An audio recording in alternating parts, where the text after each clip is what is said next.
Okay, this video I'm going to talk about nonlinear inequalities. So there are some guidelines you want to follow when doing this. First, you want to move all the terms to one side, and then there's probably going to be some factoring involved. And then we're going to find some intervals to help us figure out what the what the inequality is doing there, what the graph is doing over that interval. And then we're going to make a table to figure that out and plot that, and then that's going to help us to solve our inequality. So here's an example of a quadratic inequality. First of all, I want to get equal to or set to 0. So I've got 0 on the right side. I'm going to go ahead and factor this left side. So that's going to be x minus 2 and x minus 3. Now at this point, you can't do what you do with equations. So some people want to try to split this up and say x minus 2 is less than or equal to 0, and then also x minus 3 is less than or equal to 0. That doesn't work. So you do want to think about what those zeros would be if it were an equation, right? So if it were an equation, I would set each of these equal to 0, and I would solve, and I would get 2 and 3 as my answers. So I do want to think about that, but instead of those being my solutions, those are going to be kind of our points of interest for when we make our intervals. So if I were to set those equal to 0 and solve, I get x equals 2, x equals 3, and then I'm going to put those numbers on a number line. Make sure they're in the correct order. Then what I'm going to do is I'm going to pick a number from each one of these intervals. So I'm going to pick something to the left of 2, something between 2 and 3, and something to the right of 3. And it could be any number that you want it to be as long as it's in that interval. So something left of 2 on the number line, I'm going to pick 0. So if I pick 0 and I plugged it in right here, if I plug in 0 there, that's going to give me a negative number, right? Specifically negative 2, but all I care about is it positive or is it negative. And if I plug in 0 to that, I get a negative number. If I plug in 0 to this, I also get a negative number. So those two things are multiplied together, right? So if I have a negative number times a negative number, that's going to give me a positive number there.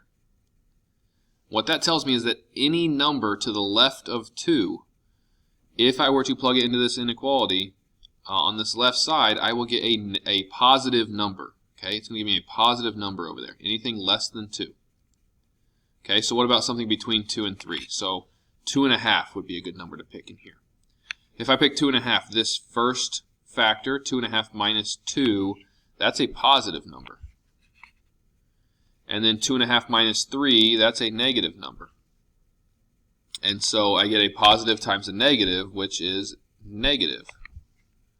Okay, so again, that tells me any number between 2 and 3, if I plug it into this inequality, I'm going to get a negative value. And then something bigger than 3, like 4, if I plug in 4, 4 minus 2 is positive. If I plug it in here.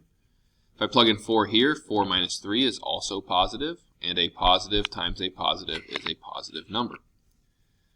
So at that point in time, once I've done all that, I just need to go back up and look at what inequality are we talking about.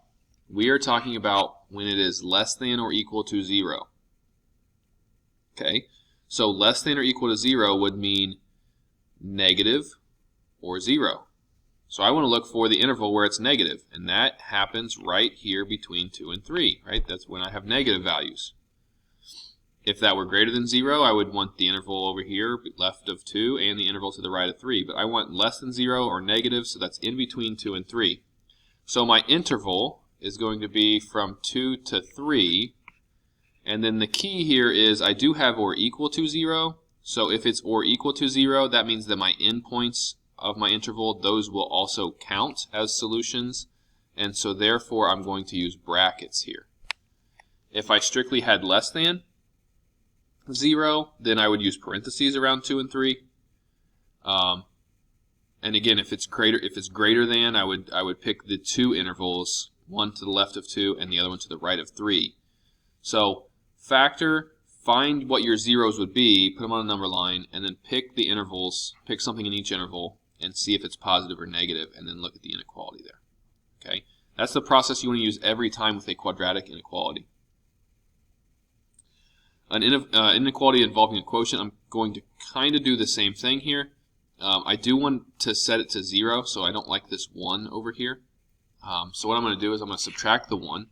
This is going to take me a little bit of work to get it to where I want it. So I've got 1 plus x over 1 minus x, and then I would subtract the 1. That's going to be greater than or equal to 0. And then it's actually going to be easier if I make this as a single fraction on this side. So to do that, I'm going to get a common denominator. So I've got 1 plus x over 1 minus x. And then I'm going to change this 1 to 1 minus x over 1 minus x, so that I have a common denominator. So then I can combine the numerators. So I've got 1 plus x minus 1 minus x all over 1 minus x is greater than or equal to 0. If I distribute that negative on the top now, minus 1 and plus x, I'm going to end up with 2x. And then my minus 1 and my plus 1 would cancel out, so I'm just going to have 2x on top. On bottom, I'm going to have 1 minus x. And when is that going to be greater than or equal to 0? So once you get that to a single fraction there, this is what I'm going to look at. And when I make my intervals here, I'm looking for a couple things. So it was easy up here with the quadratic. I wanted to look for, I factored it, and I want to look for setting those equal to 0. Okay. With a fraction, you want to figure out what's going to make the top 0 and what's going to make the bottom 0. So what would make the top 0? If I set that equal to 0, that would be 0. So I know that 0 is going to be one of my numbers on my number line. And then what makes the bottom 0? And that's going to be 1. If I set the bottom equal to 0 and solve for x, I would get 1. So my numbers on my number line here are 0 and 1. So I'm setting both top and bottom equal to 0 to get those. And then I'm going to do the same thing that we did with the quadratic. I'm going to pick a number in each interval, and I'm going to see if that is positive or negative. So if I were to plug in negative 1. Negative 1 on top, 2 times negative 1 is negative 1. So on top of the fraction, I get a negative. Negative 1 on the bottom, 1 minus negative 1, that's a positive value. So I have a negative divided by a positive, which means everything to the left of 0 is going to be negative. Between 0 and 1, like 1/2, the top would be positive, 2 times 1/2. The bottom, 1 minus 1/2, that's going to be positive. And so therefore a positive divided by a positive is positive. And then the interval to the right, if I use 2, 2 times 2 is positive on top.